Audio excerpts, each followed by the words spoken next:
hard not to. Same hotel, same setups. Played a lot of hockey here over 2 months, and here we are again. What did you learn in that time? It just seems like a lot of these kids who are here now were here with you. And I mean, I think that was pretty crucial in their development. Learned a lot as a team. Grew pretty close with each other over that 2-month period, and those are a lot of good memories that we won't forget. How does getting to that stage change your perspective on wanting to get back? It's hard to get back to these situations, and here we are. We've given ourselves a chance to make something happen here again. It's not easy, but we're going to focus on tonight's game and go from there. We've asked you about the road a lot. Is there anything in particular, and do you feel good about playing in this building?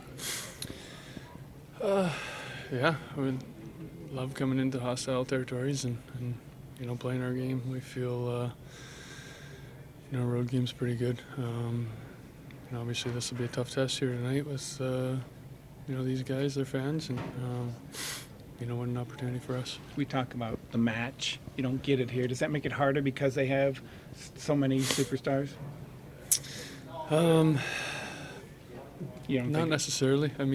We roll 4 lines at home and on the road, and I think that's what's made us successful this year, is that we can do that, and we're confident with whoever we put out there on the ice. Outside of that Game 5 against Colorado, you guys have limited some pretty high-octane teams to low scores. How would you describe how dialed in your defensive game is right now? I think it's just paying attention to details. Every team we've played so far, Vegas, Colorado, and Edmonton here, high-end players with a lot of skill, can put the puck in the back of the net. So, every time you step out on the ice, you got to be detailed and, play within the system, play hard, and take care of our own end first. It's kind of an offbeat question, but how does the music selection get figured out pre and post game? And is there a theme song this run? I don't know. Well, I know where one song came from. 500 Miles.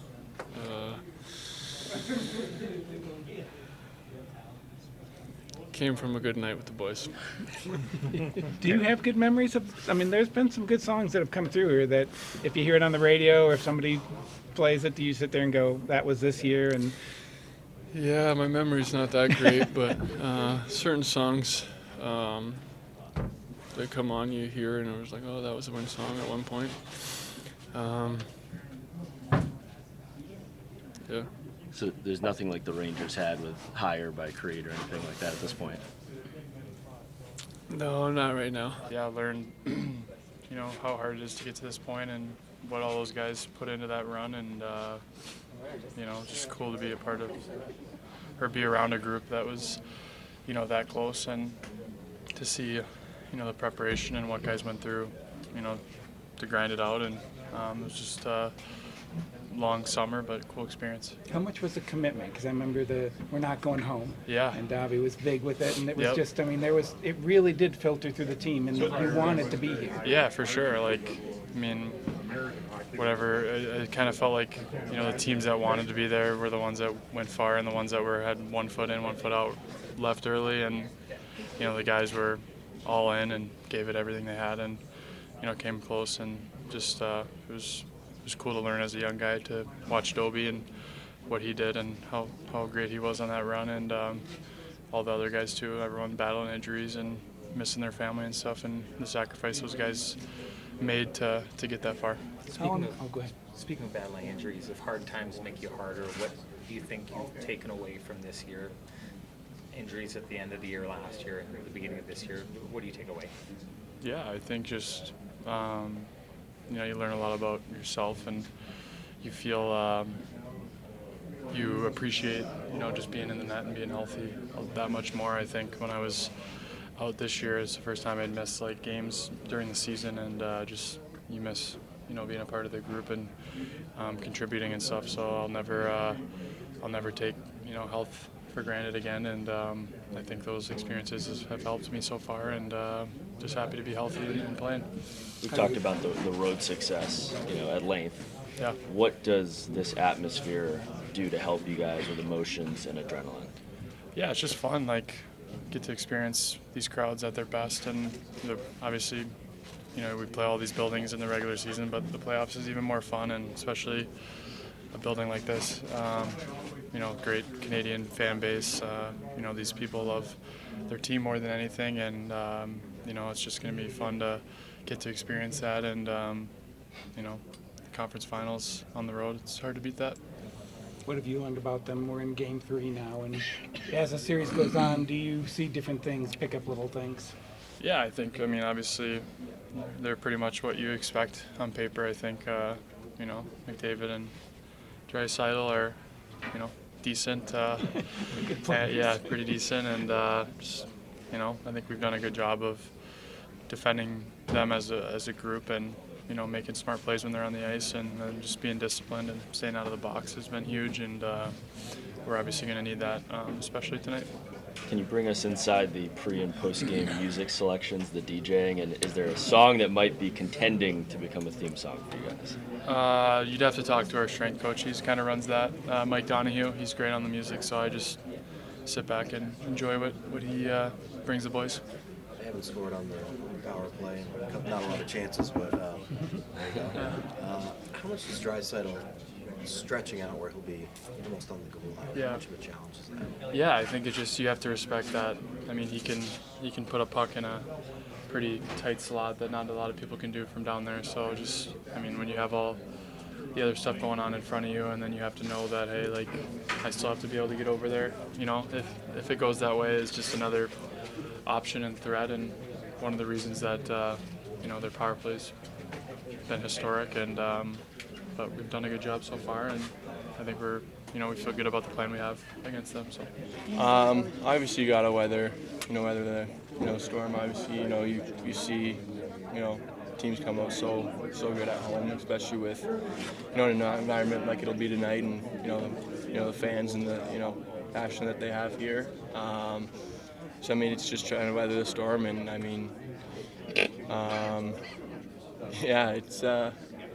just kind of weather the storm, and you just play smart, and don't overcomplicate things. Just do the things that have made us successful throughout the playoffs, throughout the year. Sorry, go ahead. It's not really an in-season, this moment type of concept, but what's your appreciation for both these fan bases, their desire to get a title? It's been a long time for both. Yeah, it's exciting. I know, both us and Edmonton, obviously it's been, too long of a time since our, last Stanley Cup. So, it's exciting for both fan bases. You kind of see the last 4 teams left, each team hasn't won in a long time. So, it's exciting, and it's exciting for us. And, for us, we're just trying to use that energy from our fan base. And, we definitely, feel the love from back home. And, yeah. How nice would it be to get Rope Hintz back? I think that's obvious. And also, Pete has talked about how with him out, you've had different defensive responsibilities. Jason's had different responsibilities. How much would adding him back in affect everything? Yeah, he's just an awesome player. He's, one of the, best players in the world. And, you can't really replace a guy like that when he's out. And so it's, up to everyone to, kind of raise their level and pitch in and do their part. And so, being able to get him back, would be huge. And, it makes our team, a lot better just, when we can have him in the lineup. How closely do you follow the Mavs? You saw their building. Like, what's the relationship between the two teams? And you see they're obviously doing pretty well. Yeah. Following them a little bit throughout the regular season, and then kind of once playoffs is going on, it seems, especially for me, kind of, follow them a lot more, watching a lot of their games, and I mean, the schedule is pretty nice right now, where we get to watch them when we're not playing. We're kind of playing alternate nights, and I mean, the games are exciting. I was at game 6 of their second round when they clinched the conference finals, and I mean, you see the energy in the building, and it's a lot of fun. It's really exciting to see that, and I mean, it's really cool to see another Dallas sports team make a long run in the playoffs. Have you thought about what it would be like for both these teams to finish the deal and win titles at the same time? It would be crazy. Yeah, I mean, I don't know if that's ever happened. I don't know, but yeah, it would be pretty wild. I know, seeing how crazy cities are when one team wins a championship. So I can't even imagine two teams winning a championship, and especially in what would be such a short period of time. Did you ever have a second sport? Did you ever play basketball or anything else? Never played basketball. Played a little bit of soccer growing up, and then some like track and field, cross country, running, and then those are the kind of two things I mainly did. And then at school you're playing all the school sports. I was on the basketball team, not a great basketball player, but I mean, just growing up, you play all kinds of sports, even if it's not organized. What's the process of learning another language? Is it hard? Is it fun? A little bit of both? I mean, for me, learning French, it was, I don't want to say it was easy, but it was, I started learning it from a young age. So, I mean, it definitely a lot easier and maybe not as frustrating. Yeah, I mean, learned French since I was probably, 4 or 5 years old in school. So you just kind of, you learn the basics and then you just kind of work up from there. So, yeah, I mean, for me, it was pretty easy, but I'm sure if I, had no idea about, French or anything like that, I think it would be pretty difficult right now. Do you and the other Canadian guys have a lot of friends and family that are coming to these games? Yeah, I mean, we have a couple guys in the Edmonton area. My parents, like to do a lot of traveling, which is awesome. They're not able to, make it here, but yeah, I mean, yeah, we have some guys around Edmonton. It's awesome for them just to have family around and being able to have family at games and just kind of feel that support. Yeah, I mean, it's great when we get to have some family members out, and I know you want to play a little bit harder for them and get the wins for them. Matt, we don't know if Rupe's going to play tonight, but if he does, when he's healthy, what's the trickle down for the lineup when sort of everybody slots into their right positions? Yeah, well, I think the depth of our team is our strength, and he goes out, you put a guy like Sagan at center. I mean, you don't really, it's flip one great piece out and put another great piece in. So obviously it adds to our depth, getting, that an elite player back, but I don't think it was a situation where our team game really dipped all that much, and that's not saying anything against Rupe, obviously. That's just speaking to the depth of our team, but getting him back will give us a boost if he's in. Third row left, Mark. Matt, Rupe kind of flies under the radar nationally. What have you seen from him being his teammate this year that you maybe didn't know about him before? What's impressed you about him?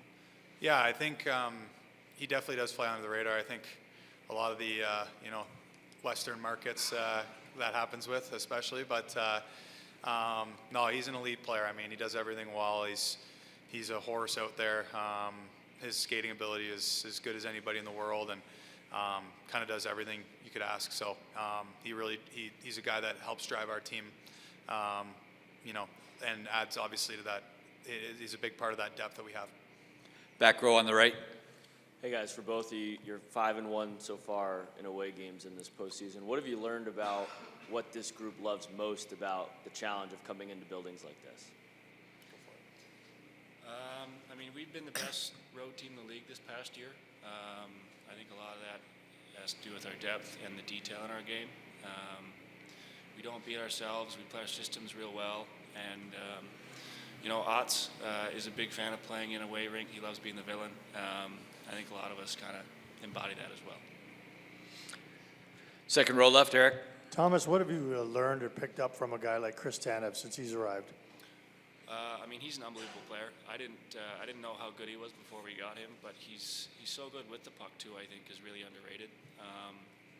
As far as what I've learned, he's a great shot blocker, I think he gets himself in the way a lot, but he doesn't rely on it. You know, he's got such a great stick and such great feet that it's kind of a last resort, but he's unbelievable at everything. In that same row, Mike. Hey, Thomas. We're back in the place where the bubble was. How much did you build friendships there, and how much do those friendships continue right now? The bubble was huge for me that way. You know, I got to spend a lot of time with guys that I wouldn't normally get to. I got to know the Europeans. I got to know Miro and Roop and all these guys real well. It's just paying dividends now. Anything else? Go back to Josh on the right. Matt, just on Jake, I mean, what stood up to you about his demeanor and his comments? I mean, like, not all goalies speak on game day today. He's in the room. Or, like what stands out about his personality that makes him able to do what he does? You asked about Jake, sorry? That mic wasn't super clear.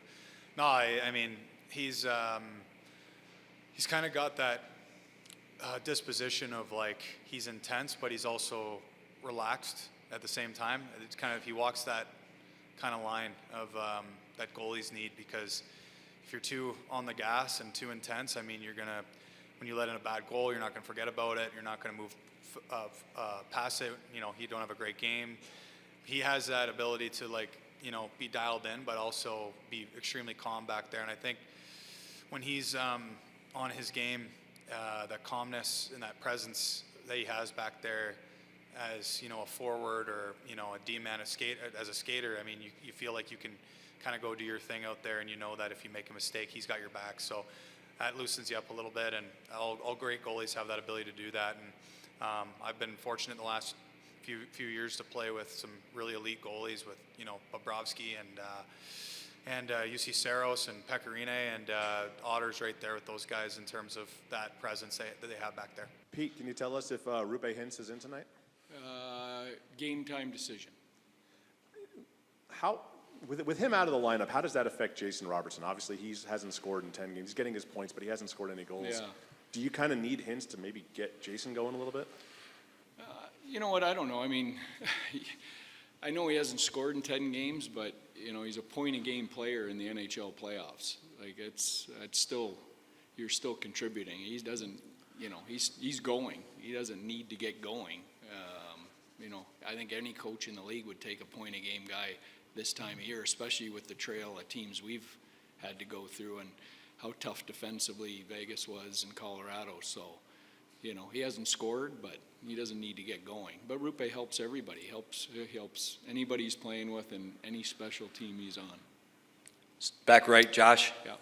Pete, I'm just wondering what you like about how your team has defended McDavid and Draisaitl at 5-on-5. They obviously got their goals in game one, but what have you liked overall and through 7 periods? Yeah. I mean, you know what? For me, I still think we can do a better job. So, you know, we can have more detail in our game. I thought, even though we held them off the score sheet in game 2, I didn't think we had as good a detail in our defensive game as we could have. They got too many looks for me. So, you know, it's still a work in progress. Front left, Mike. Hey, Pete. What did you learn in your time in the bubble here, and have you heard stories from, I mean, obviously it was really big to the Stars locker room. I don't know if you guys talk about it, that you're back here in this building, Yeah. if people have stories. Well, a little PTSD walking in here every time. You know what? It was a great experience. It was an experience I would never sign up to do again, but it was a great experience. I mean, the city of Edmonton, the hotel, the rink, you know, everybody bent over backwards, but it was a social experiment. You know, we were essentially locked up for 60 days, and you know, we lost in the conference final. There was, you know, 2 teams that played longer than us, so yeah, it was. I wish, in hindsight, I would have taken notes. I think I could have written a pretty good book about the experience, because you know, hopefully that never happens again, and no one will have to experience that again. But it was interesting. Stay in that front left row. Chris Tanev, when he arrived, what did he do instantly, or did it take a little while for him to have an impact on this team? Yeah. Well, instantly, you know, leadership, defending, warrior mentality, you know, that kind of bleeds through your dressing room, especially with your young guys when they see a guy like that. It took him a little time, system-wise, to play the way, to get adjusted to how we wanted to play compared to how Calgary was playing when he left there. But smart guy, didn't take him long. Stay in that front row left. Yeah, if I could just follow up, it seems like everybody talks about so many of your other defensemen. Nobody talks about Esa Lindell, but it seems to me is he not your chief shutdown guy right there with Chris? Yeah, right there with Chris. I think I mentioned that, you know, maybe in a scrum after one of the press conferences, but you're right, no one's talking about him, and they should be. And, you know, this isn't the first time he's done it. He did it last year in the playoffs too for us on a deep run, and I think prior to me getting there. He's a horse, and he thrives this time of year, and he thrives in those situations, and he's hard to play against. Really under the radar, quiet, important piece for us. Second row right, David. Hey, David. Hey, Peter. Best road record during the regular season, and you've continued in the playoffs 5-1. Any explanation why the team just seems maybe even just more calm playing on the road? Yeah. I don't know. I've been asked that before. I'm not sure. I'm not sure why. I think our game translates well on the road. I think we've got a veteran team that isn't intimidated by, you know, visiting rinks or the atmosphere or the situation. I think there's a calmness to our leadership group, which kind of bleeds into the rest of the group. And, you know, I think there's a natural reaction for everybody at home to try and put on a little bit more of a show, you know, offensively. And sometimes that works and sometimes that can backfire against you on the road. I don't think you have that pressure, or as much pressure to do that. It's just about winning. We'll take two more. Second row on the left. Hey, Pete, when a team has a penalty kill streak like this, how much attention do you put to that, and can getting one open up the floodgates? Yeah. Well, yeah, they've got a great penalty kill, but, you know, it's been great in the playoffs. It was middle of the pack during the regular season. We feel like if we execute at the level we're capable of executing, if Rupe's back in the lineup, that, you know, that we're going to get our looks. Last one, center right, Sean. Hey, Sean. Hey, Pete. Jake Oettinger's regular season numbers were down, but it sure looks like he's building and building and building to a crescendo that we're seeing from him right now. What have you seen from him in how he worked through that to where he is? Well, you know, Jake had a tough year. You go back, he played injured in the playoffs last year, had surgery immediately after the season ended. Came back, didn't have a summer of training or anything, had a quick start, and then got re-injured again. You know, and I think it's taken him a little time to kind of catch up. But, you know, we felt that he was starting to catch up down the stretch from everything that kind of happened in the last 12 months. And, you know, I think he's just back to healthy. I don't think it's anything different. I mean, this is you know, he's proven himself to be an elite goalie in this league for a long time.